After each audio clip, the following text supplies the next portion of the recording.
The scream that tore through the Wyoming wilderness in the summer of 1878 was not the cry of a wounded animal, but of a woman fighting for two lives in an abandoned trapper's cabin miles from any settlement. Sarah McKenzie gripped the rough wooden edge of the cabin's single table, her knuckles white as bone, her dark hair plastered to her forehead with sweat, and knew with terrible certainty that she was completely alone. The contractions had started that morning when she'd been walking toward Fort Laramie, still 3 days' journey away. She'd been traveling on foot after her horse had gone lame 2 weeks prior, and she'd sold the animal to a passing merchant for enough money to buy supplies. Her husband, James, had died 6 months ago in a mining accident in the hills outside Cheyenne, and she'd been making her way north to reach her sister's homestead.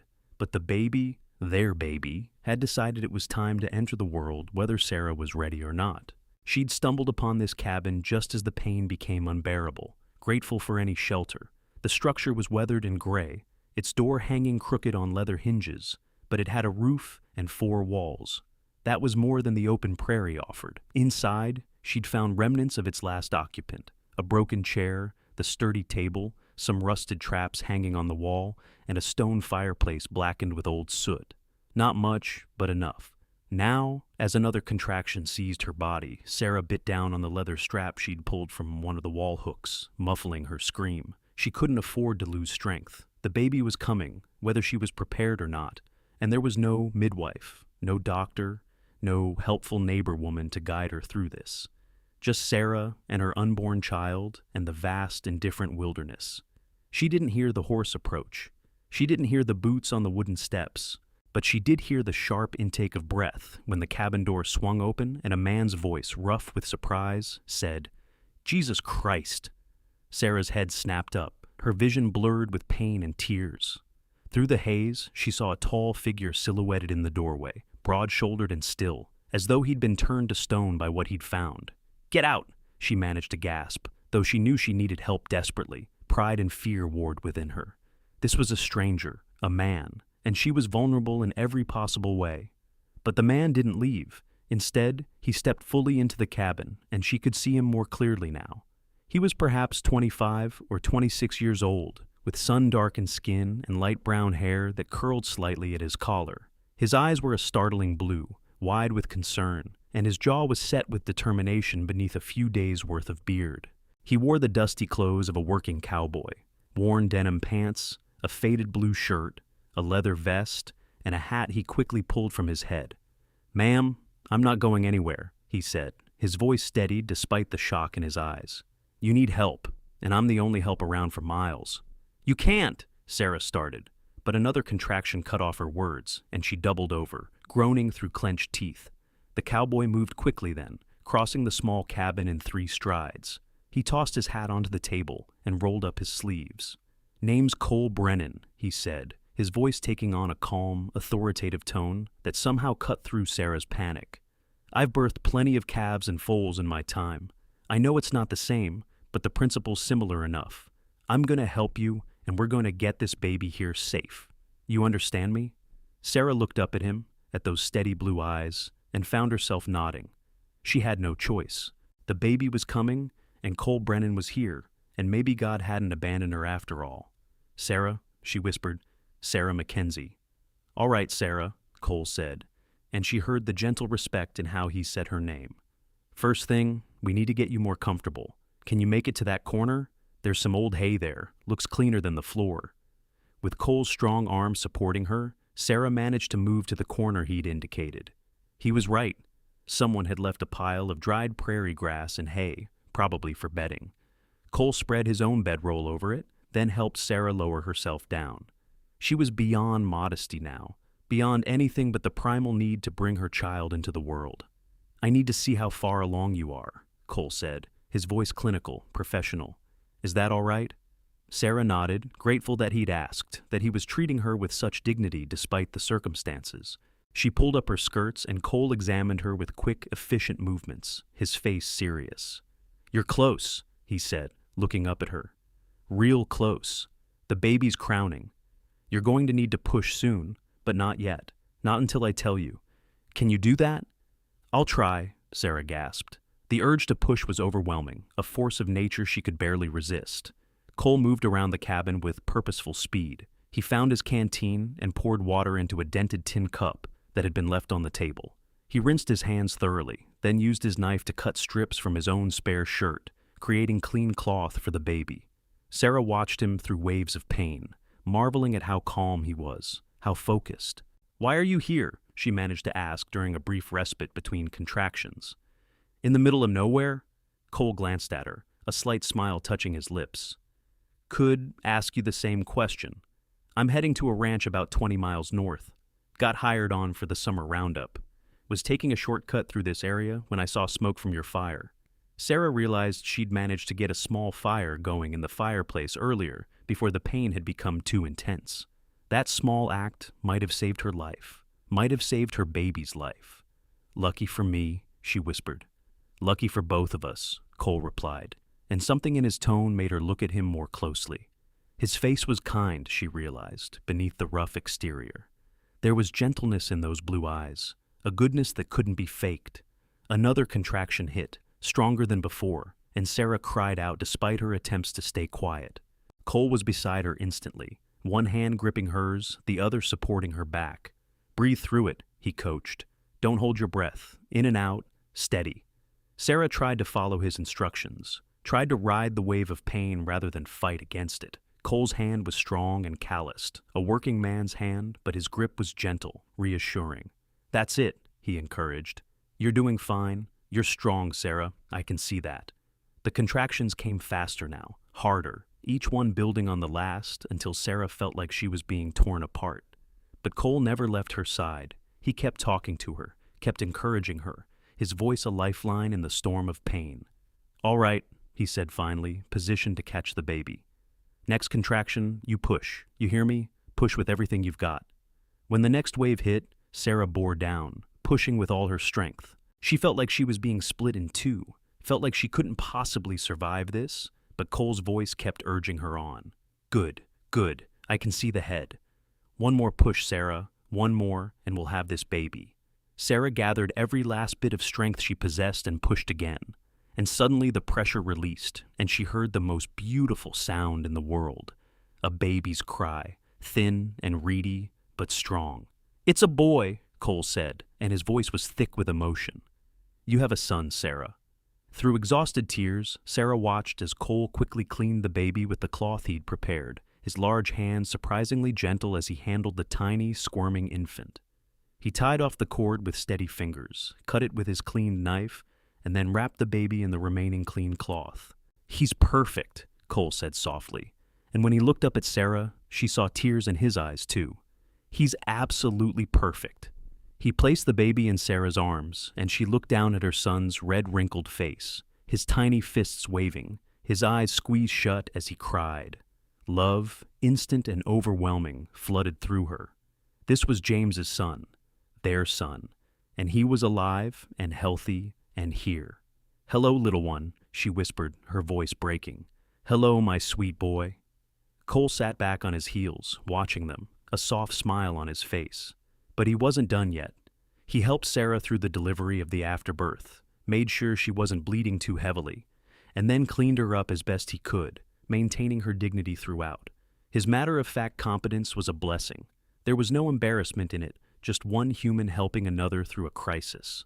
When it was all done, when Sarah was as comfortable as he could make her, and the baby was nursing at her breast, Cole finally allowed himself to relax. He built up the fire properly, heated water in his small pot, and made a weak tea from some herbs he'd found growing near the cabin. He brought it to Sarah, helping her drink. "You need to rest," he said. "You've been through a battle." "Thank you," Sarah said, looking up at him. The words felt inadequate for what he'd done, for how he'd saved her and her baby, but they were all she had. "Thank you, Cole. I don't know what would have happened if you hadn't come." Something flickered in Cole's eyes, something dark. They both knew what would have happened, but he just shook his head. "I'm glad I was here. That's all that matters." He settled himself near the fire, giving Sarah space but staying close enough to help if she needed anything. Night was falling outside, painting the cabin in shadows. The fire crackled, casting warm light over the rough walls. The baby made small snuffling sounds as he nursed, and Sarah felt exhaustion pulling at her like a tide. "I should let you sleep," Cole said quietly. "But I need to stay. Make sure you and the little one are all right through the night. Is that acceptable to you?" Sarah nodded. She trusted this man, this stranger who had appeared like an answer to a prayer. "It's acceptable. More than acceptable." Cole smiled, a genuine smile that transformed his face, making him look younger. "He's a fine boy. Have you thought of a name?" Sarah looked down at her son, this tiny miracle in her arms. "Samuel," she said softly. "After my father, Samuel James McKenzie." "Good strong name," Cole approved. He paused, then asked gently, "Your husband?" "Died 6 months ago," Sarah said, surprised at how steady her voice was. Perhaps she'd cried all her tears for James already, or perhaps the joy of holding Samuel had dulled the edge of that old grief. "Mining accident. I was on my way to my sister's homestead near Fort Laramie. Thought I could make it before the baby came, but I was wrong." Cole nodded slowly. "I'm sorry for your loss, but your husband gave you a fine gift before he passed. Samuel's a lucky boy to have you for a mother." Something about the way he said it, the sincerity in his voice, made Sarah's eyes sting with fresh tears. "You should rest too," she said, changing the subject before she started crying again. "You must be exhausted." "I'm all right," Cole said, but she could see the weariness in the lines around his eyes. He'd been riding all day, and then he'd delivered a baby. He had to be worn through. "Please," Sarah insisted. "We're both safe now. Get some sleep." Cole finally nodded and stretched out on the floor near the fire, using his saddle as a pillow. Within minutes, his breathing had deepened into sleep. Sarah watched him for a long moment, this cowboy who had changed everything, and then she let herself drift off too, her son warm and safe in her arms. She woke several times in the night, once to nurse Samuel again, once to find Cole adding wood to the fire to keep them warm. Each time she felt a strange sense of peace, of safety, that she hadn't felt since before James died. Cole Brennan was a stranger, but he'd proven himself trustworthy in the most vulnerable moment of her life. When morning light filtered through the gaps in the cabin walls, Sarah woke to the smell of coffee. She sat up carefully, her body aching in ways she'd never imagined possible, and found Cole crouched by the fire, heating water in his pot. "Morning," he said, glancing over with a smile. "How are you feeling? How's Samuel?" "Sore," Sarah admitted, "but all right. Samuel's been sleeping." As if on cue, the baby stirred and began to fuss. Sarah adjusted her dress and let him nurse, marveling again at how tiny and perfect he was.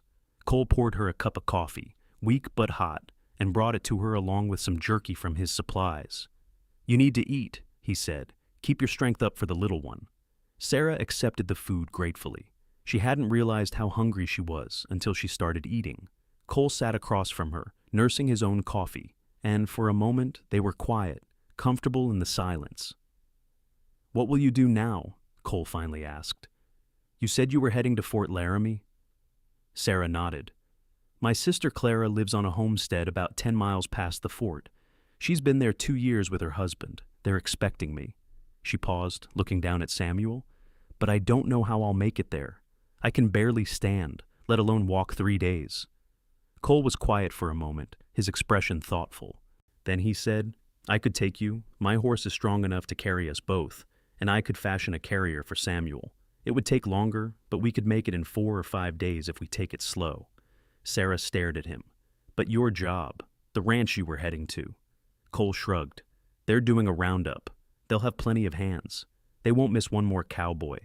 He met her eyes, his gaze steady. "You and Samuel need help getting to safety.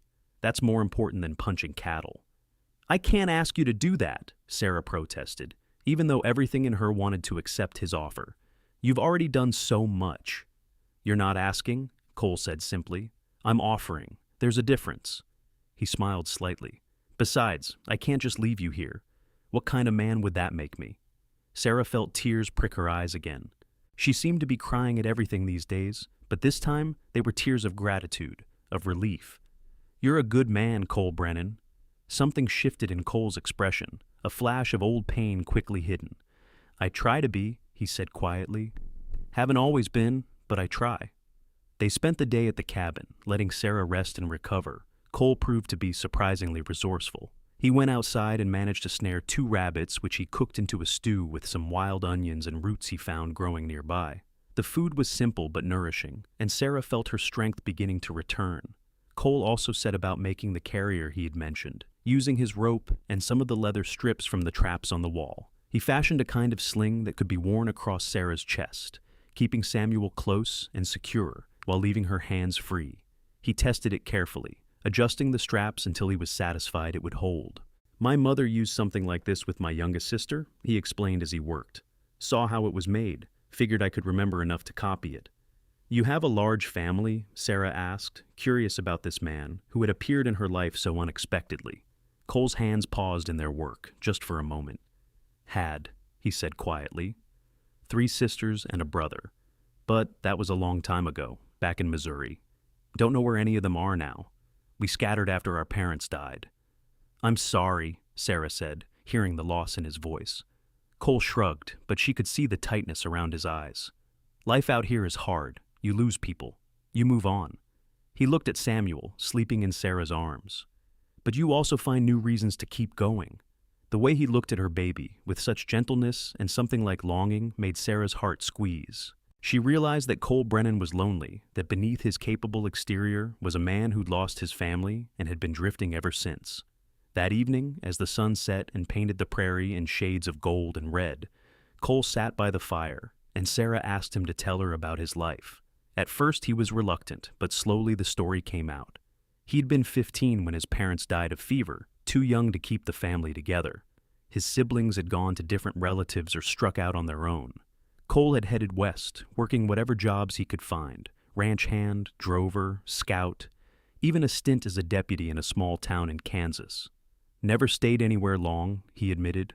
"Always felt like I was looking for something, but I never knew what. Just kept moving, kept working, kept living." "That sounds lonely," Sarah said softly. Cole met her eyes across the fire. "It was," he said simply. "But I didn't let myself think about it much. Easier that way." Sarah understood that. She'd been lonely too, after James died, even before Samuel's birth. Loneliness was a constant companion on the frontier, where settlements were sparse and help was often far away. "Tell me about your husband," Cole said, and Sarah realized it was his way of deflecting attention from himself. She talked about James, about how they'd met in Pennsylvania and decided to try their luck out west, how he'd been kind and hardworking, how he'd been excited about the baby, how the mine collapse had taken him in an instant, leaving her alone and pregnant in a rough mining town with no family nearby. "He would have loved Samuel," she said, looking down at her sleeping son. "He would have been a good father." "I'm sure he would have," Cole agreed. "But Samuel's lucky to have you. You're strong, Sarah. Stronger than you probably know." The compliment warmed her more than the fire did. They talked late into the night, trading stories, sharing pieces of themselves. Sarah learned that Cole loved horses, that he could read despite limited schooling, that he had a dry sense of humor that made her laugh despite everything she'd been through. Cole learned that Sarah had been a teacher back in Pennsylvania, that she loved books and music, that she was determined to give Samuel a good life no matter what it took. When they finally settled down to sleep, Sarah felt something she hadn't expected to feel ever again: hope. Not just for survival, but for something more, something that felt almost like happiness. The next morning, they prepared to leave. Cole had scouted the area at dawn and reported that the weather looked favorable.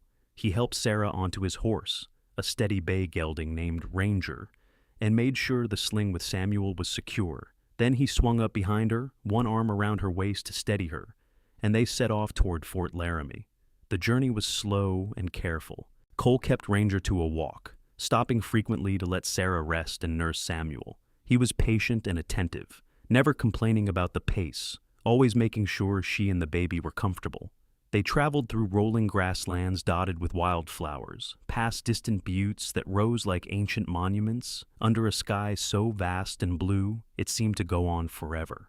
On the second day, they came across a small creek and stopped to rest.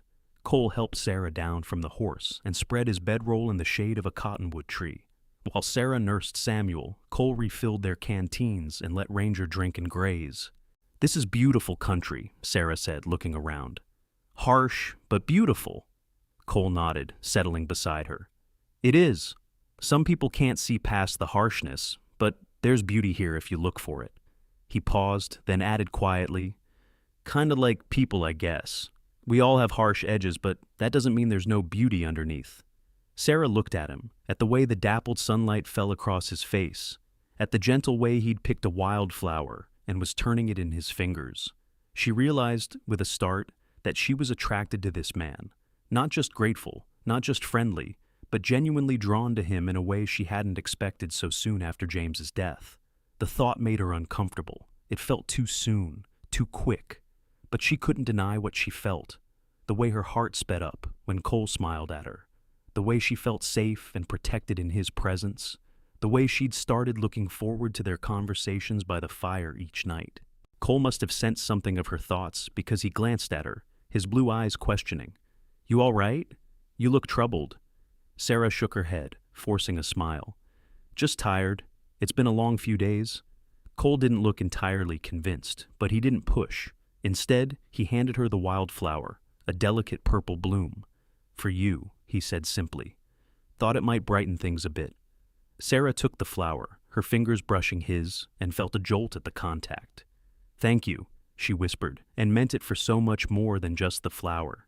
They rode on, and with each mile, Sarah felt the bond between them growing stronger. Cole told her about the different birds they saw, about how to read the weather from the clouds, about the history of the land they were crossing. He was educated in the way of someone who'd learned from experience rather than books, and Sarah found herself fascinated by his knowledge. On the third night, they made camp in a small hollow protected from the wind. Cole built a good fire and managed to shoot a sage grouse, which he roasted on a spit. The meat was gamey but delicious, and Sarah ate with better appetite than she'd had since Samuel's birth.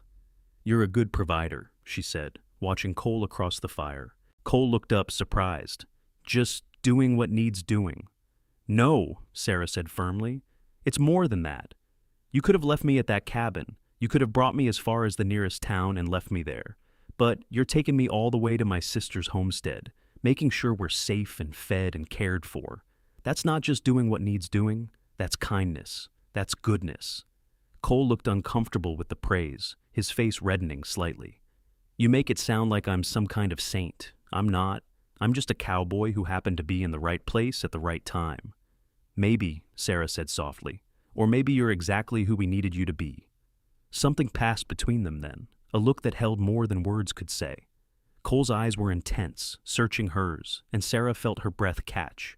The moment stretched, fragile and powerful, and she thought he might say something, might cross the distance between them. But then Samuel whimpered, breaking the spell, and Sarah turned her attention to her son. When she looked back, Cole had turned away, busying himself with banking the fire for the night. That night, as Sarah lay wrapped in blankets with Samuel beside her, she stared up at the stars and tried to sort through her feelings. She'd loved James, truly loved him, and she still mourned his loss. But James was gone, and Cole was here, solid and real and alive. Was it wrong to feel drawn to another man so soon? Was it a betrayal of James's memory? But then she thought about what James would have wanted for her and Samuel. He'd been a practical man, a kind man. He would have wanted them to be safe, to be cared for. He wouldn't have wanted her to be alone forever, raising their son without a father figure. The thought didn't entirely ease her guilt, but it helped. And when she finally drifted off to sleep, her dreams were filled with blue eyes and gentle hands, and a voice that made her feel safe. The fourth day brought them within sight of Fort Laramie. The military outpost rose from the plains, its wooden walls and buildings a symbol of civilization in the wilderness. Sarah felt a mix of relief and something like disappointment. Once they reached her sister's homestead, Cole would leave. He'd fulfilled his promise to get her to safety, and then he'd move on to whatever job or town called to him next. The thought of him leaving made her chest ache. They didn't stop at the fort itself, but skirted around it, heading north toward the homesteads that dotted the land beyond. Cole asked directions from a farmer they passed, and by late afternoon, they were riding up to a small but sturdy cabin with a barn and a fenced garden. Chickens scratched in the yard, and smoke rose from the chimney. Before they could dismount, the cabin door flew open, and a woman with Sarah's same dark hair came running out, her face a mixture of joy and disbelief. "Sarah!" Clara cried. "Oh my God, Sarah!" Cole helped Sarah down from the horse. and she was immediately enveloped in her sister's embrace. Clara was laughing and crying at the same time, pulling back to look at Sarah's face, then pulling her close again. "We were so worried," Clara said. "You were supposed to be here weeks ago. We thought something had happened, thought maybe you'd changed your mind or gotten sick or—" She trailed off, noticing the bundle in Sarah's arms. "Is that—" "This is Samuel," Sarah said, her voice thick with emotion. "Your nephew. He decided to arrive a bit early." Clara's eyes widened, and she looked from the baby to Sarah to Cole, clearly trying to piece together the story. A man emerged from the cabin, tall and bearded, Clara's husband, Tom. He took in the scene with a quick, assessing glance. "Tom, this is Cole Brennan," Sarah said, turning to include Cole. "He saved my life. Samuel and I would both be dead if not for him." Clara gasped, and Tom stepped forward, extending his hand to Cole. "Then we owe you a debt we can never repay," Tom said seriously. "You'll stay for supper at least. Stay the night. It's the least we can do." Cole hesitated, glancing at Sarah. She could see the uncertainty in his eyes, the urge to move on, warring with something else. "I wouldn't want to impose," he started. "It's not imposing," Clara said firmly, already ushering them all toward the cabin. "It's hospitality, and after what you've done for my sister, you're not allowed to refuse." Inside the cabin, which was larger and better furnished than the place where Sarah had given birth, Clara insisted on hearing the whole story. Sarah told it, with Cole occasionally adding details, and by the end, Clara was wiping tears from her eyes. "God was watching over you," Clara said, reaching across the table to squeeze Sarah's hand. "Sending Cole when you needed him most." Cole looked uncomfortable again, but Tom nodded in agreement. "Man who does what you did is welcome here any time," he said. "You need work? We could use a good hand around here. Can't pay much, but there's room in the barn and 3 meals a day." Sarah's heart leaped at the suggestion, but Cole shook his head. "I appreciate the offer, but I've been drifting too long. Gotta keep moving." The disappointment Sarah felt was sharp and immediate. She'd been hoping, she realized, that Cole would stay, that somehow they could continue whatever was beginning between them. But he was going to leave, just as she'd feared. That evening, after a hearty meal of stew and fresh bread, after Clara had cooed over Samuel and Tom had discussed weather and crops with Cole, Sarah found herself alone with Cole on the porch. The sun was setting, painting the sky in brilliant oranges and pinks. "So you're leaving tomorrow," Sarah said, trying to keep her voice neutral. Cole nodded, staring out at the horizon. "Figure I'll head north, see about finding work. There's always ranches looking for hands." "Always moving," Sarah said softly, echoing what he'd told her about his life. "It's what I know," Cole said, but there was something in his voice, something uncertain. Sarah took a breath, gathering her courage. "What if you didn't have to keep moving? What if you stayed?" Cole turned to look at her, his eyes searching hers. "Sarah, I know it's soon," she said quickly before she could lose her nerve. "I know I'm probably not thinking clearly, but these past few days with you, they've meant something to me. You've meant something to me, and I think, maybe, I've meant something to you too." Cole's jaw tightened, and she could see the war in his expression. "You have," he said quietly. "More than you know. But Sarah, your husband just died. You just had a baby. You're vulnerable right now, and I won't take advantage of that." "You wouldn't be taking advantage," Sarah insisted. "I'm telling you what I feel, what I want." "What you think you want," Cole corrected gently. "You're grateful, and that's natural. But gratitude isn't love, Sarah." "I know the difference," Sarah said, her voice stronger now. "I love James. I know what love feels like, and I know that what I'm feeling for you is real, not just gratitude." Cole looked at her for a long moment, and she could see the longing in his eyes, the want. But then he shook his head.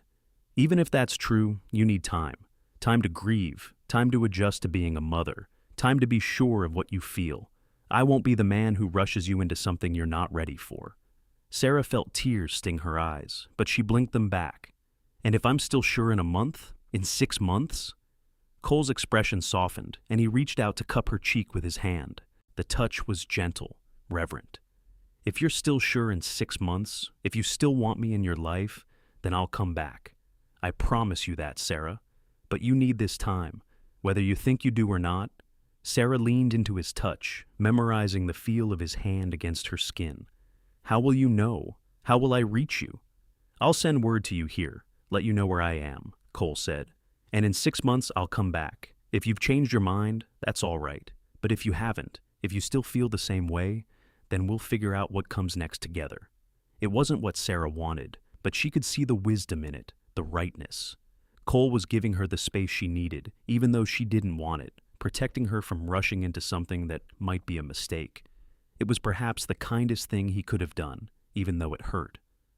6 months, she whispered. 6 months, Cole confirmed. He leaned forward and pressed a gentle kiss to her forehead, his lips warm against her skin. Take care of yourself and Samuel. Be happy, Sarah. You deserve that.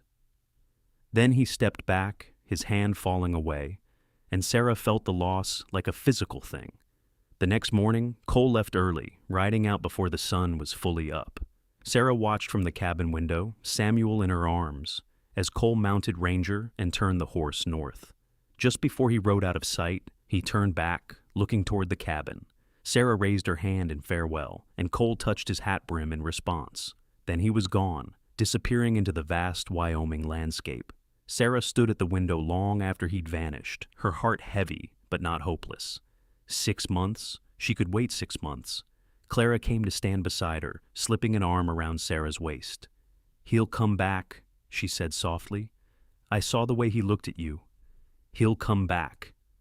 Sarah nodded, not trusting herself to speak. She looked down at Samuel, who was gazing up at her with unfocused newborn eyes, and made herself a promise. She would use these 6 months well, she would heal, she would be a good mother, and she would be absolutely certain of her feelings. And when Cole came back, as she prayed he would, she would be ready.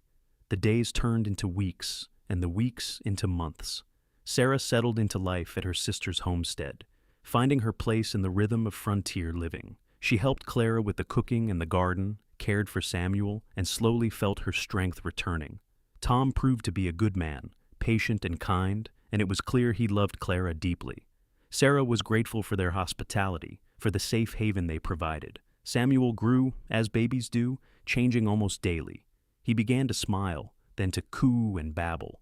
His eyes, which had been that unfocused newborn blue, began to darken, and Sarah could see James in his features. But sometimes, when Samuel looked at her with a certain intensity, she thought of Cole, of those steady blue eyes that had looked at her with such care. Cole kept his promise to send word. A letter arrived 6 weeks after he'd left, delivered by a passing cowboy. It was brief, written in a careful hand that suggested writing didn't come easy to him. He was working on a ranch about 60 miles north, the letter said. The work was hard but honest. He hoped she and Samuel were well. He was counting the days until 6 months had passed. Sarah read that letter so many times she could have recited it from memory. She wrote back, care of the ranch he'd mentioned, telling him about Samuel's growth, about how life was on the homestead. She kept her tone friendly but not presumptuous, not wanting to pressure him. But she ended the letter with the truth. She missed him, and she was counting the days too. More letters came, one every few weeks. They were never long, but they were consistent, and Sarah treasured each one. Cole wrote about the work, about the land, about the horses he was training. He asked questions about Samuel, about whether Sarah was getting enough rest, about how she was really doing. Between the lines, Sarah could read his care, his continuing affection. She wrote back faithfully, her letters longer than his, filled with the small details of daily life. She told him about teaching Samuel to grasp a rattle, about the first time she'd laughed since James's death, about the books she was reading in the evenings. She told him about her dreams for the future, about wanting to eventually teach again, about making sure Samuel had every opportunity she could give him. As the months passed, Sarah's feelings didn't change. If anything, they grew stronger. She realized that what she felt for Cole was different from what she'd felt for James, but no less real. James had been her first love, sweet and safe and comfortable. What she felt for Cole was deeper, forged in crisis and sustained through separation. It was a mature love, built on respect and shared experience and genuine connection. Clara noticed, of course. You're different when his letters come, she said one afternoon, as they worked in the garden, Samuel sleeping in a basket nearby. Your whole face lights up. Sarah couldn't deny it. I love him, she said simply. I didn't expect to, didn't plan to, but I do. What if he doesn't come back? Clara asked gently. What if something happens, or he changes his mind? Then I'll be sad, Sarah said, but I'll survive. I've survived worse. She touched the earth gently, planting seeds that would grow in time. But I don't think he'll disappoint me. Cole Brennan is a man who keeps his promises. The 6th month arrived in early December, bringing cold winds and the threat of snow. Sarah had been counting the days, and she knew that if Cole left when he said he would, he should arrive any time now. She found herself watching the horizon constantly, her heart jumping every time she saw a rider in the distance. 5 days into December, on a gray afternoon, with snow beginning to fall, Sarah was inside the cabin, helping Clara prepare supper, when Tom called from outside. "Rider coming!" Sarah's heart leaped. She handed the spoon she'd been using to Clara and hurried to the door, wrapping her shawl around herself against the cold. Samuel was asleep in the cradle Tom had built, snug and warm. A lone rider was approaching, a familiar bay horse moving at a steady pace through the falling snow. Even at a distance, Sarah recognized the set of the rider's shoulders, the way he sat his horse. Cole. He'd come back, just as he'd promised. She walked out into the yard, heedless of the snow and cold, her eyes fixed on the approaching rider. Cole saw her and urged Ranger into a trot, then a canter. He pulled up in front of her and dismounted in one smooth motion, his eyes searching her face. "Sarah," he said, and her name on his lips sounded like a prayer. "You came back," she said, even though she'd known he would. "I promised I would," Cole said. He took a step closer, close enough that she could see the snowflakes catching in his hair, the familiar blue of his eyes. "It's been 6 months, so I'm here to ask, have you changed your mind about what you said, about what you wanted?" Sarah shook her head, tears gathering in her eyes. "I haven't changed my mind. I'm more sure now than I was then. I love you, Cole Brennan. I want you in my life, in Samuel's life, if you'll have us." The smile that broke across Cole's face was like the sun coming out. "If I'll have you," he repeated, and then he was pulling her into his arms, holding her close, and Sarah felt like she'd finally come home. "Sarah, I've thought about you every day for 6 months. I've dreamed about you. I love you. I love you and Samuel both." Sarah pulled back enough to look up at him. "Are you sure? Taking on another man's child, it's a lot to ask." "Samuel's a part of you," Cole said simply. "How could I not love him? And besides, I was there when he came into this world. I held him first. In my heart, he's already my son, if you'll let him be." Sarah couldn't speak for the emotion welling up in her throat, so she did the only thing she could think of. She stood on her toes and kissed him. Cole's arms tightened around her, and he kissed her back, gentle at first and then deeper. 6 months of longing pouring into that single kiss. When they finally broke apart, both breathing hard, Sarah was dimly aware of Clara cheering from the cabin doorway and Tom laughing. But all she could focus on was Cole, on the joy in his eyes, on the promise of a future she'd been afraid to hope for. "Marry me?" Cole said, his forehead resting against hers. "I know it's quick. I know we're doing everything backwards. But marry me, Sarah. Let me be your husband and Samuel's father. Let me spend the rest of my life taking care of you both." "Yes," Sarah breathed. "Yes, yes, 1,000 times yes." Cole laughed, a sound of pure happiness, and kissed her again. Then he turned toward the cabin, calling to Tom. "You said you needed a hand around here? That offer still stand?" Tom grinned. "For my soon-to-be brother-in-law? Absolutely." They were married 3 weeks later, in a small ceremony at the fort's chapel. Clara stood up with Sarah, and Tom stood with Cole.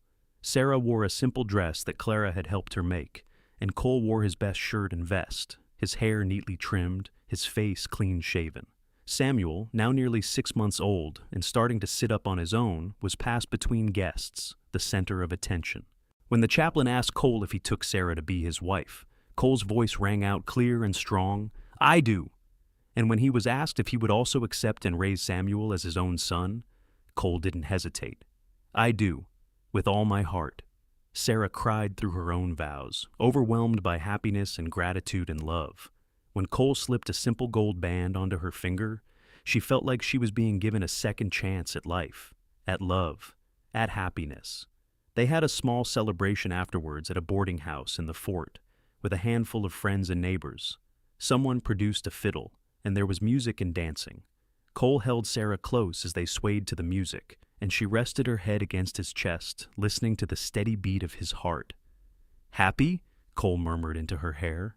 More than I ever thought I'd be again, Sarah admitted. You've given me so much, Cole. A future, hope, love.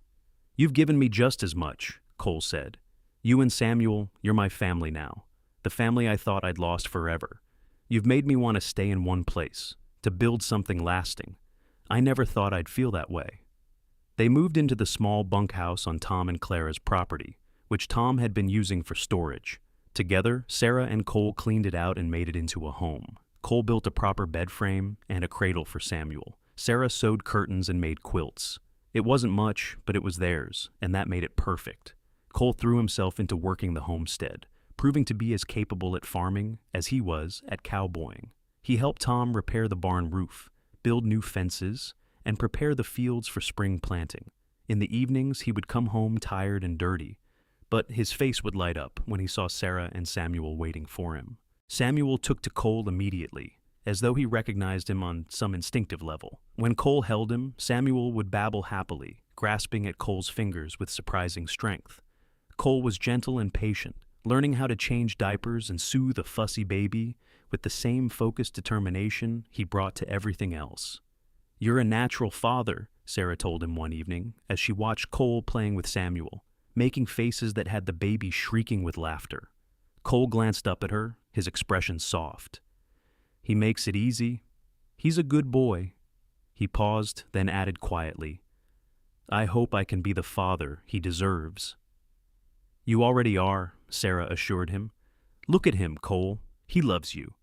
As if to prove her point, Samuel reached up and grabbed Cole's nose, giggling when Cole pretended to be shocked. Cole carefully extracted his nose from Samuel's grip and nuzzled the baby's belly, eliciting more delighted squeals. Watching them together, Sarah felt her heart swell with love. This was her family, cobbled together from loss and chance and choice, but no less real for it. Cole had kept his promise to stay forever, and she knew he would keep every promise he made for the rest of their lives. Winter settled in fully, bringing snow and cold that kept them close to home. But Sarah didn't mind. The small bunkhouse was cozy with the fire burning, and there was something deeply satisfying about the three of them spending the long evenings together. Cole would whittle by the firelight, making toys for Samuel or tools for the farm. Sarah would sew or read aloud from her small collection of books. Samuel would play on his blanket, increasingly mobile and curious about everything. One particularly cold night in January, when Samuel had finally fallen asleep and the fire was burning low, Cole pulled Sarah into his arms. They lay together on their bed, warm beneath the quilts, and Cole traced lazy patterns on her arm. Tell me what you're thinking, Sarah said softly. Cole was quiet for a moment, then said, I'm thinking about how different my life is now compared to a year ago. Last January, I was working a ranch down in Colorado, sleeping in a bunkhouse with a dozen other hands, no family, no home to call my own. I thought that was just how my life was going to be. And now? Sarah prompted. Now I have everything, Cole said simply. A wife I love, a son who's the light of my life, a home, a purpose. Sometimes I have to remind myself it's real, that I didn't just dream it all up. Sarah turned in his arms so she could see his face. It's real, she said firmly. We're real. This life we're building together, it's real. Cole smiled and kissed her, slow and sweet. I know, and I'm grateful for it every single day. They made love that night with a tenderness that brought tears to Sarah's eyes. Afterwards, wrapped in Cole's arms, she thought about the journey that had brought them to this moment, the pain of losing James, the terror of giving birth alone, the unexpected salvation of Cole's arrival. It had all led here, to this small, warm room, to this man who loved her, to this life they were creating together. Spring came eventually, as it always did, bringing warmer weather and new growth. The homestead came alive with activity. Tom and Cole worked from dawn to dusk, plowing fields and planting crops, repairing winter damage, and tending to the animals. Sarah and Clara worked just as hard, maintaining the household, tending the garden, caring for Samuel. Samuel was walking now, toddling around on unsteady legs, getting into everything. He was talking too, simple words that grew more complex by the day. His first word had been ma, which had made Sarah cry with joy. His second word had been da, and Cole had looked so stunned and pleased that Sarah had fallen in love with him all over again. "He thinks I'm his father," Cole had said wonderingly.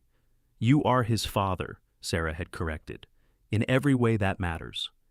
As summer arrived, bringing long days and hard work, Sarah realized she was pregnant again. The discovery filled her with a complex mix of emotions. Joy, certainly, that she and Cole were creating a life together. But also some sadness, because this meant Samuel wouldn't be her only connection to James anymore. She would have a child who never knew James at all, who would call only Cole father. When she told Cole, he was elated. He picked her up and spun her around, laughing, then set her down carefully as though she were made of glass. "We're having a baby," he kept saying. "Our baby." "Are you happy?" Sarah asked, needing to hear him say it. "Happy doesn't even begin to cover it," Cole said. He pulled her close, one hand resting on her still flat stomach. "You've made me the happiest man alive, Sarah." The pregnancy was easier than her pregnancy with Samuel had been, perhaps because she wasn't grieving, wasn't alone, wasn't afraid. Cole doted on her, insisting she rest more, taking on extra chores so she wouldn't have to work as hard. Samuel, sensing something was different, became more clingy, and Sarah spent hours holding him, knowing that soon he'd have to share her attention.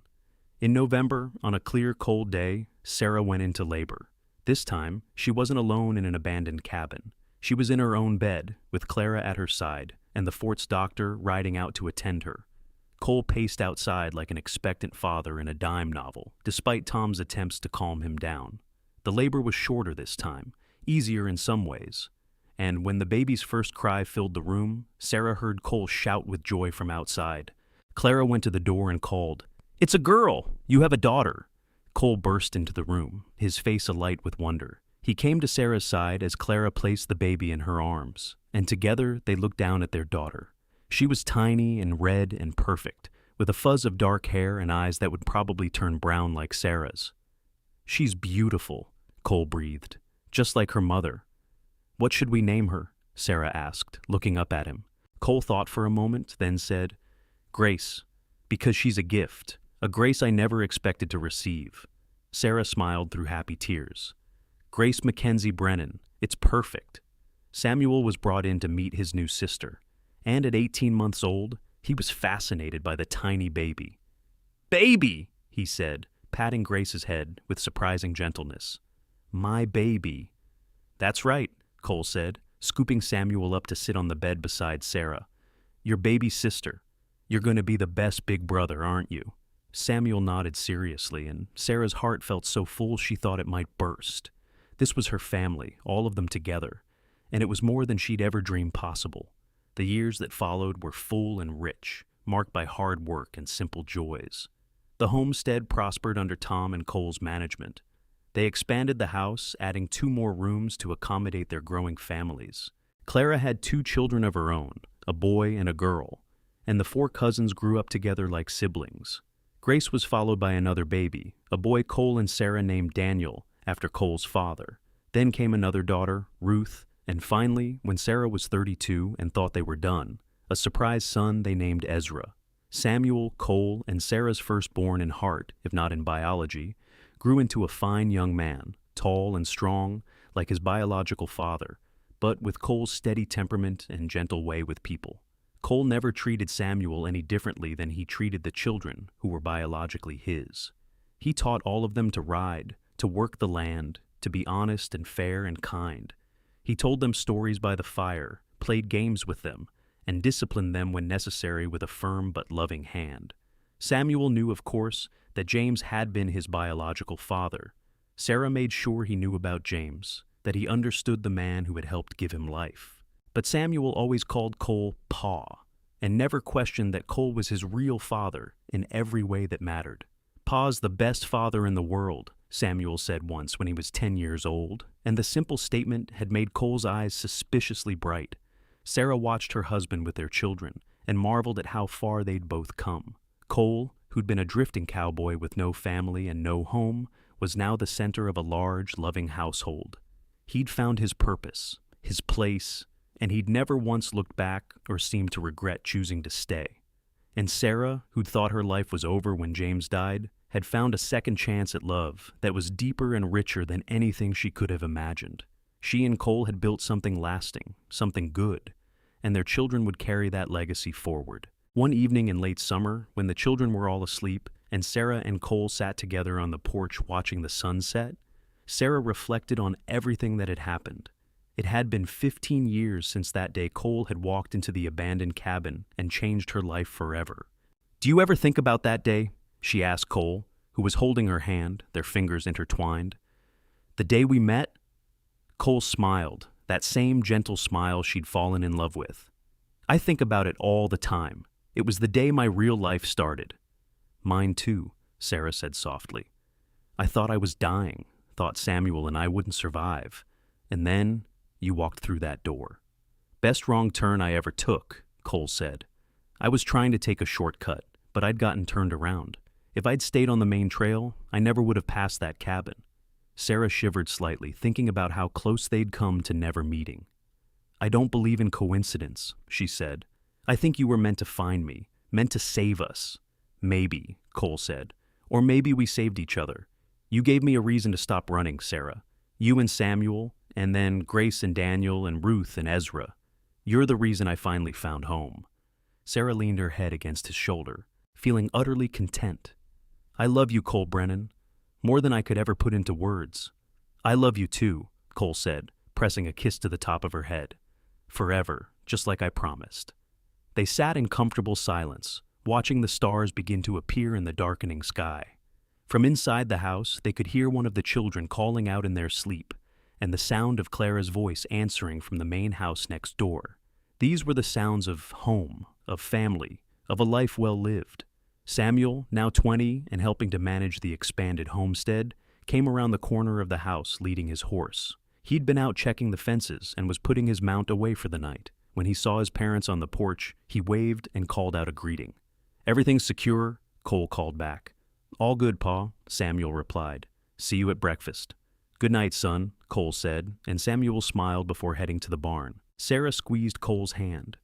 "He's a good man. They're all good children." "They had good parents," Cole said. "You've been an amazing mother, Sarah." "And you've been an amazing father," Sarah countered. "The best man I know." As the night deepened and the air grew cooler, they finally went inside, checking on each sleeping child before retiring to their own room. Their bed, which Cole had built with his own hands 17 years ago, was familiar and comfortable. They undressed and slipped under the quilts, and Cole pulled Sarah close, her back against his chest, his arm wrapped around her waist. "Happy?" he murmured into her hair, asking the same question he had asked on their wedding night and many nights since. "So happy," Sarah replied, the same answer she always gave because it was always true. The next morning dawned bright and clear. Sarah woke before Cole, as she usually did, and lay for a moment watching him sleep. There was gray in his hair now, and lines around his eyes, but he was still the handsome cowboy who'd walked into her life when she needed him most. Age had only made him more distinguished, more solid, more hers. She rose quietly and dressed, then went to start breakfast. The kitchen was her domain, and she moved through it with the ease of long practice. Soon the smell of coffee and bacon filled the air, and one by one, the family began to appear. Grace, now 14, came in first, already dressed and ready to help. She was becoming a beautiful young woman, with Sarah's eyes and Cole's steady nature.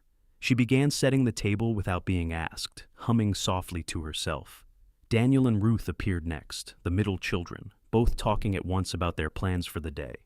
They were going to help Uncle Tom with the new colt, they announced. Could they please be excused from their other chores just this once? Sarah was about to respond when Cole appeared, Ezra perched on his shoulders. The youngest, at 5 years old, was chattering away about the dream he'd had, something involving horses and mountains and adventures. "Morning, beautiful," Cole said to Sarah, leaning down to kiss her cheek before depositing Ezra in his chair. "Smells good." "Morning," Sarah replied, her heart warm. This ordinary morning with her family was everything she'd ever wanted. Samuel came in from the barn, followed shortly by Tom, Clara, and their children. It was a full table, noisy and chaotic, and Sarah loved every minute of it. As they all bowed their heads and Cole said, "Grace," thanking God for the food and the family and the blessings they had been given, Sarah felt tears prick her eyes. She'd been through so much, loss and pain and fear, but she'd also been given so much, love and family and a second chance. Looking around the table at the faces of the people she loved most in the world, she knew she wouldn't change a single thing about her journey. Every hardship had led her here, to this moment, to this life. After breakfast, the family dispersed to their various tasks. Cole and Tom headed out to the fields with Samuel. The older children went off to their chores. Sarah and Clara worked together in the kitchen, cleaning up and preparing for the midday meal, while the youngest children played nearby. "You look thoughtful," Clara observed as they worked. "Everything all right?" Sarah smiled. "Everything's perfect. I was just thinking about how grateful I am for all of this, for the life we've built." Clara nodded, understanding. "You've come a long way from that scared young widow who showed up on my doorstep with a newborn." "We both have," Sarah said. "Remember how uncertain everything was back then? How we worried about making it through each winter?" "And now look at us," Clara said, gesturing around at the prosperous homestead, the well-stocked kitchen, the happy children. "We've done well, Sarah, all of us, but you especially. You found love again when you thought that part of your life was over. You built a family with Cole that's stronger than anything I've ever seen."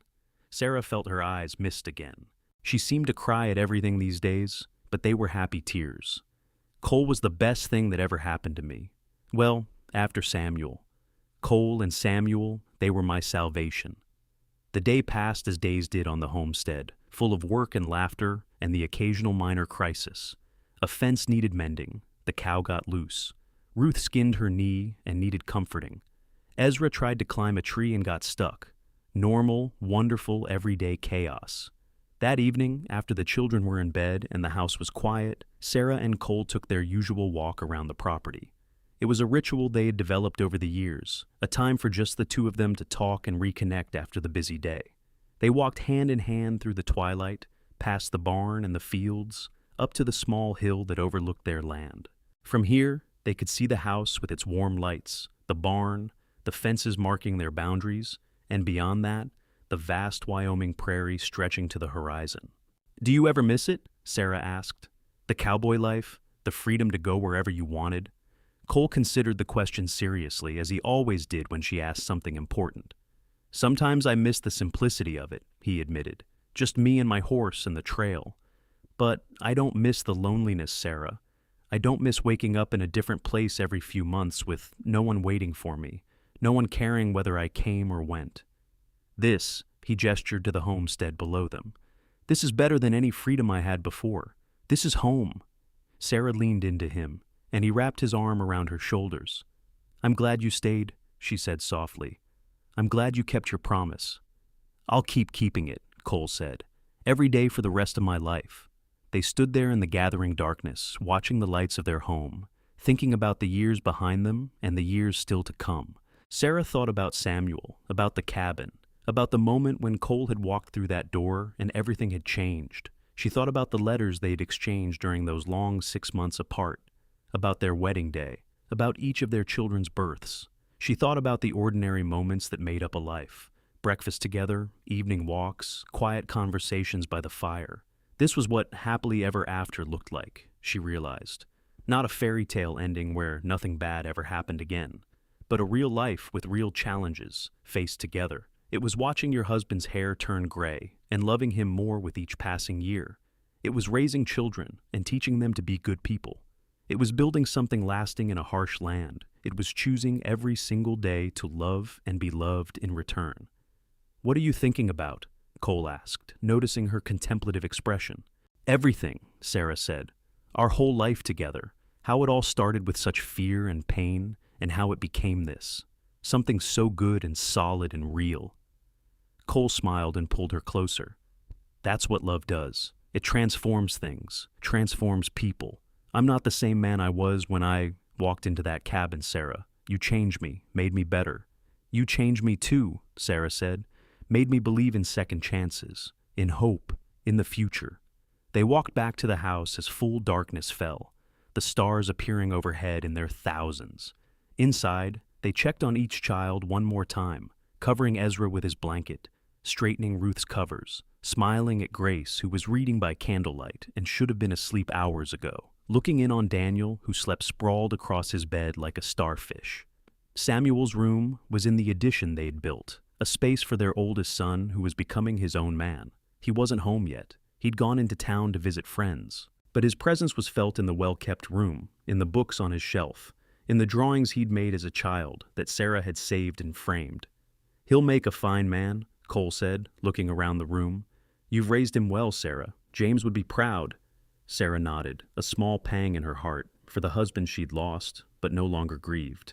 "James would be grateful to you," she said, "for being the father to his son that he couldn't be, for loving Samuel like your own." "He is my own," Cole said simply. "They all are. Biology doesn't make a family. Love makes a family." In their own room, they prepared for bed with the comfortable routine of long marriage. Sarah brushed out her hair, while Cole banked the fire. They talked about the next day's plans, about repairs that needed to be made, about whether Samuel was ready to take on more responsibility in managing the homestead. Finally, they lay down together, Cole's arm around Sarah, her head on his chest where she could hear the steady beat of his heart. "I love you," Sarah said, as she did every night. "I love you too," Cole replied, as he did every night. Forever. Sarah closed her eyes, safe and warm and loved, and thought about the terrified woman she'd been 17 years ago, alone in an abandoned cabin, convinced she was going to die. That woman could never have imagined this life, this love, this perfect happiness. But that woman had survived, and she'd been brave enough to open her heart again, and that had made all the difference. The years continued to pass, as years do. The children grew and changed. Samuel eventually married a lovely girl from a neighboring homestead, and he and Cole built him a house on the far edge of their land. Samuel and his wife gave Sarah and Cole grandchildren, beautiful babies who called them Grammy and Grampy and filled the house with new joy. Grace became a teacher, fulfilling Sarah's old dream. She taught at the school in the nearest town, riding there and back each day, inspiring her students the way Sarah had once inspired hers. Daniel took after Cole, becoming an expert horseman and eventually starting his own horse breeding operation. Ruth married young to a rancher's son and moved to Montana, though she visited often and wrote long letters in between. Ezra, the baby, showed an aptitude for business and ended up managing the financial aspects of the family's various enterprises. Through it all, Sarah and Cole remained the center, the foundation on which everything else was built. They grew old together gracefully, their love deepening with each passing year. Cole's hair went fully gray, then white. Sarah developed arthritis in her hands that made sewing difficult. But they still took their evening walks, still talked for hours, still looked at each other with love and appreciation. On their 25th wedding anniversary, their children threw them a party. All the family was there, including Samuel's children, Grace's students, Daniel's horses, and Ruth, who'd traveled all the way from Montana. The homestead was filled with people and laughter and music. Tom, now in his 60s and moving slower but still strong, raised a glass to toast them. "To Sarah and Cole," he said, his voice carrying across the gathering. 25 years ago, my sister-in-law showed up at my door with a newborn baby, and a story about a cowboy who'd saved her life. I didn't know then that this cowboy would become one of the best men I'd ever know, or that their love story would be one for the ages. But here we are, surrounded by the proof of what love can build. To Sarah and Cole, may they have 25 more years together. "To Sarah and Cole," everyone chorused, raising their glasses. Sarah, seated beside Cole at the head of the long table they'd set up outside, felt tears streaming down her face. Happy tears, as always. Cole reached over and took her hand, squeezing gently. "Don't cry, love," he murmured. "I can't help it," Sarah said, laughing through her tears. "I'm so happy. Look at all this, Cole. Look at what we created." Cole looked around at the assembled family, at the children and grandchildren, at the prosperous homestead, at the life they had built from nothing. "We did all right," he said with a smile. "We did better than all right," Sarah corrected. "We did wonderfully." That night, after everyone had gone home or to bed, Sarah and Cole sat on their porch one more time, looking at the stars. They were older now, their bodies not as spry as they once were, but their love was as strong as ever. "Do you remember the promise you made me?" Sarah asked. "That first night at Clara's when you said you'd come back in 6 months?" "I remember," Cole said. I promised I'd come back, and I did. You promised more than that, Sarah said. You said you'd stay forever. In my heart, I mean. When you delivered Samuel, you said, the cowboy delivered the baby and stayed forever. Cole smiled. Did I say that? Maybe not in those exact words, Sarah admitted. But that's what it felt like. Like you came into our lives and decided to stay. Not just for a little while, but forever. That's exactly what I did, Cole agreed. And I've never regretted it for a single moment. Neither have I, Sarah said. She leaned her head against his shoulder, feeling the solid warmth of him, the steadiness that had been her anchor for 25 years. You kept your promise, Cole. You stayed forever. I'll keep staying, Cole promised, for as long as we have. You and me, Sarah, forever. As they sat there under the vast Wyoming sky, Sarah felt at peace. Whatever time they had left, whether it was 25 more years or 25 more days, they would face it together. Cole had found her in her darkest hour and brought light back into her life. He'd been the salvation she'd never expected, the love she'd thought she'd lost forever, the partner who'd helped her build something beautiful from the ashes of tragedy. Their story had started in an abandoned cabin, with pain and fear and desperation, but it had become something wonderful, something lasting, something real.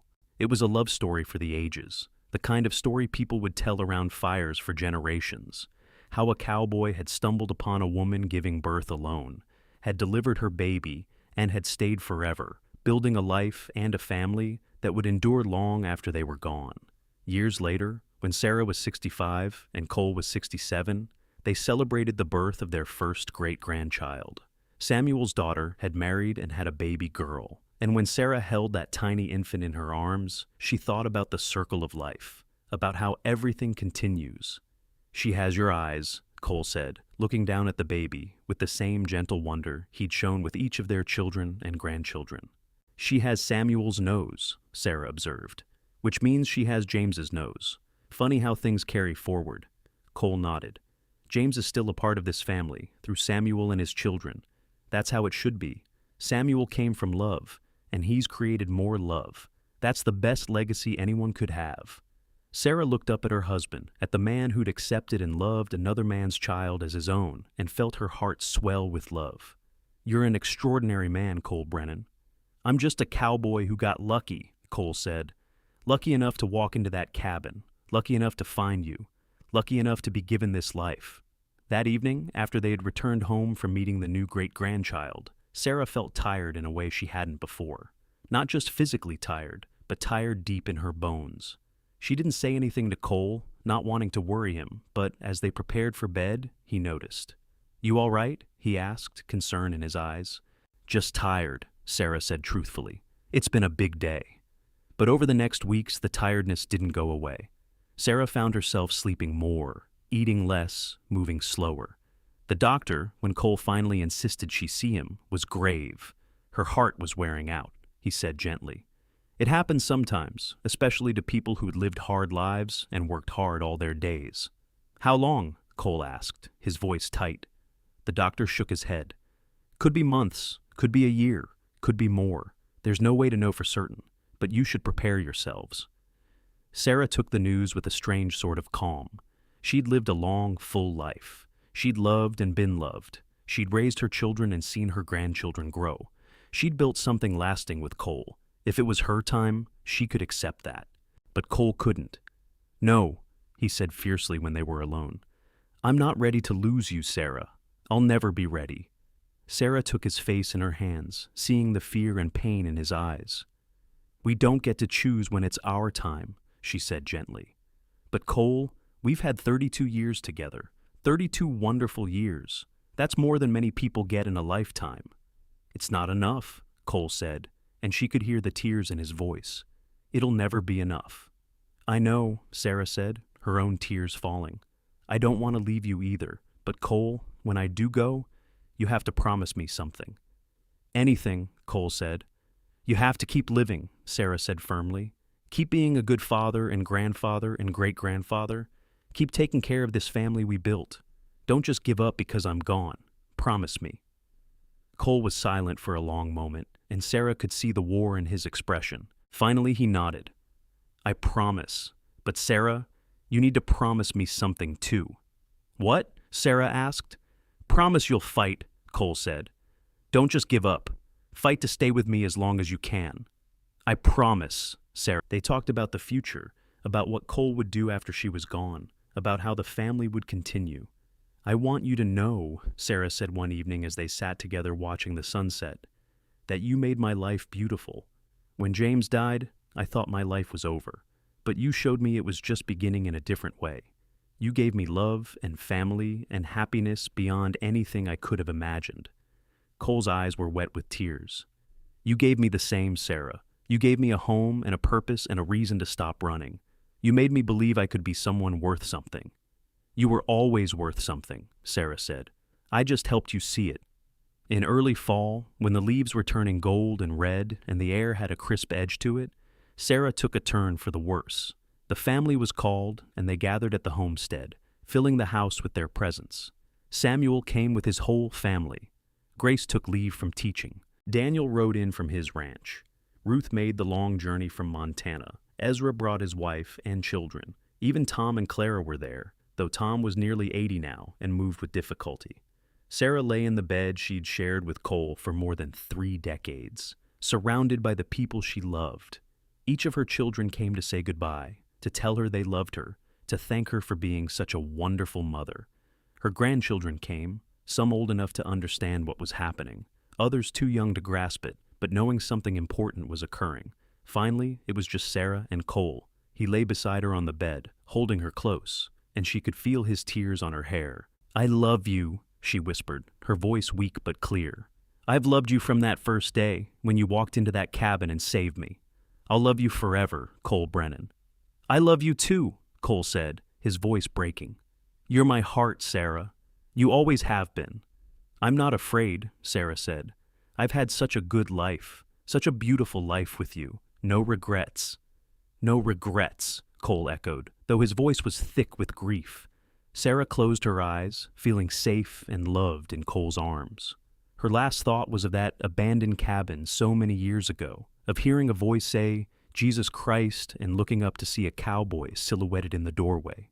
Her last thought was gratitude for that moment, for that man, for the life they had built together. She died peacefully, in her own bed, in her husband's arms, surrounded by love. It was the ending she would have chosen if she'd been able to choose. The funeral was held 3 days later. The whole county seemed to turn out, testament to the impact Sarah and Cole had made on their community. She was buried in the small cemetery near the fort, under a cottonwood tree, with a headstone that read, "Sarah McKenzie Brennan, beloved wife, mother, and grandmother. She lived with grace and loved without reservation." Cole stood at her grave long after everyone else had left, his hand on the cool marble, and felt like part of himself had been buried too. But he remembered his promise to Sarah, his promise to keep living, and he made himself turn away from the grave and walk back to where his family was waiting. The months after Sarah's death were the hardest of Cole's life. Everything reminded him of her. Every room in the house held memories. Every sunset made him ache for her presence beside him. But his family surrounded him with love, and slowly, painfully, he learned to live with the loss. He threw himself into his work with the grandchildren and great-grandchildren, teaching them the things he'd taught his own children. He took his evening walks still, but now he talked to Sarah as he walked, telling her about his day, about the family, about how much he missed her. Samuel, who'd been there from the very beginning of Cole and Sarah's story, understood his grief perhaps better than anyone. "She loved you so much," Samuel told Cole one evening, "and you made her so happy. That's what you need to remember." "I try," Cole said, "but it's hard, Sam. She was my whole world." "She still is," Samuel said gently. "Love like that doesn't die just because someone does. She's still with you, Pa. In everything you do, in everyone we are, she's still with you." Cole lived for 5 more years after Sarah died, staying true to his promise to her. He saw more great-grandchildren born, saw the family continue to grow and prosper. He never remarried, never even considered it. Sarah had been the love of his life, the one and only, and he was content to live the rest of his days with her memory. When he died at 72, peacefully in his sleep, the family gathered again. They buried him beside Sarah, and the headstone they put up read, Cole Brennan, beloved husband, father, and grandfather. He stayed forever, just as he promised. The story of Cole and Sarah became a family legend, passed down through generations. Samuel's grandchildren would tell their children about the cowboy who'd delivered a baby in an abandoned cabin and fallen in love with the woman he'd saved. Grace's students would hear the story and be inspired by it. Daniel's children would tell their children, and Ruth's and Ezra's, and on down through the years. The homestead that Cole and Sarah had built remained in the family for generations, a testament to what they'd created together. The little bunkhouse where they'd started their married life was preserved, becoming a kind of shrine to their love story. People would visit and stand in that small room and think about the love that had filled it, the family that had started there. And late at night, when the wind blew across the Wyoming prairie, some people swore they could see two figures walking together, hand in hand, up the hill overlooking the homestead. A woman with dark hair and a man with broad shoulders, forever taking their evening walk, forever young and in love, forever together. Because Cole had kept his promise. He'd found Sarah in her darkest hour. He'd delivered her baby.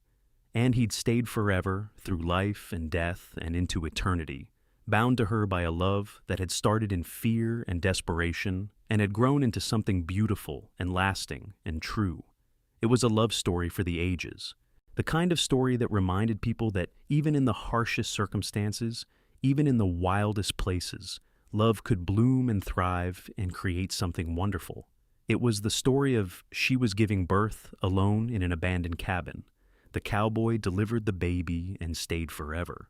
And it would be told and retold for as long as anyone remembered the name of Cole and Sarah Brennan.